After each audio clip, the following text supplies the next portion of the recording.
cha Mapinduzi CCM amechaguliwa kuwa spika wa baraza la 11 la wawakilishi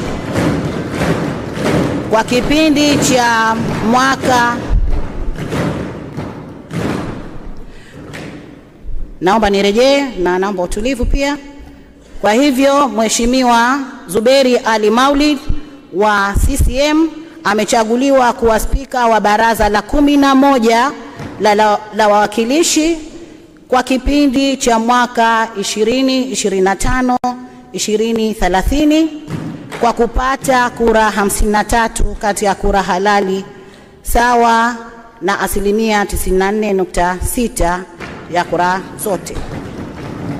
Baada ya maelezo hayo, naomba niwashukuru wajumbe kwa utulivu na kumaliza zoezi hilo.